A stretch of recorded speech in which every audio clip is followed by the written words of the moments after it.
And joining me now is Erwin Redlener, professor of population and family health at Columbia University here in New York. He's a national leader in disaster preparedness and public health impacts of disasters. Professor, it's great to have you here. Thanks for making time for us tonight. And let's talk specifically about the coordination that goes into the government agencies. We've seen most of the governors coming out talking about the states of emergency that now exist for 10 states as well as the districts, Washington, D.C.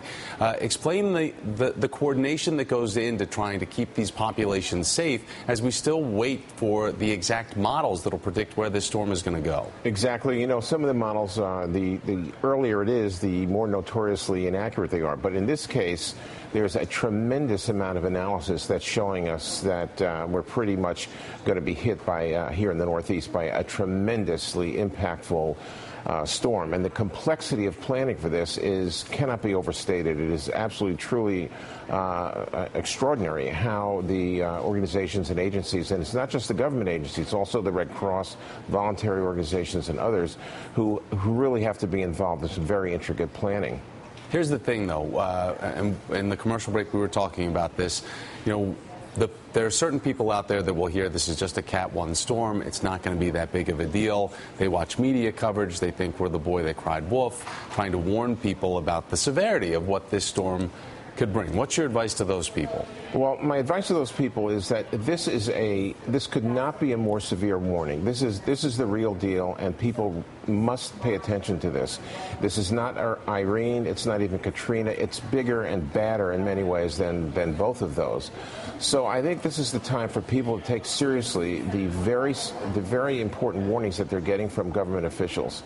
And if they're in an area that needs to be evacuated, they need to get going and really move to a safe area where they can be sheltered for as long as they need to be. Even though this is only rated as a Cat 1 storm, you say this could be worse than Katrina, and that's because strictly the size of it and the potential of this other storm system that's coming from the west, the cold air, that could then turn this into a nor'easter as it goes further north. Right. So we have a very complicated weather pattern. And it's a huge land area that's taking place that's going to be hit by this. And secondly, this is going to be such a wide path for this storm that it's going to stretch the capacity of first responder agencies to really get to every place at once. So it is really important that we take care of ourselves here. And don't forget that it's really each person is their own first responder, and you really have to take seriously your own responsibilities, and that starts with getting to safety.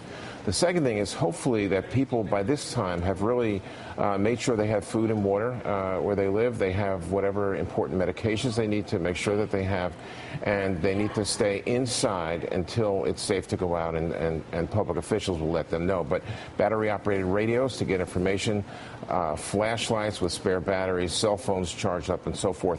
Now's the time to finish those preparations and to really pay heed to what officials are telling you. Great advice for personal responsibility. One other thing that you want to touch on is making sure that you know, or that people out there know who is vulnerable.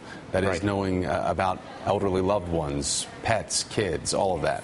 So, so certain segments of the population are particularly vulnerable. So if you have a mom or grandma who needs to have special attention to make sure she is safe, and children are particularly vulnerable, people with chronic medical conditions who may need to get medical assistance, people who may be dependent on medical devices that have to be operating even during the storm. All of these people should be thought about. So when you're making your plans, it's not just you and your nuclear family, but we're thinking about neighbors, friends, and relatives who might need some special attention, and hopefully we've gotten to them and make sure they're comfortable and protected as well. Professor Erwin Redlener, sir, thanks for being here. We appreciate your insights. Great talking to you. Glad to be here. Thanks.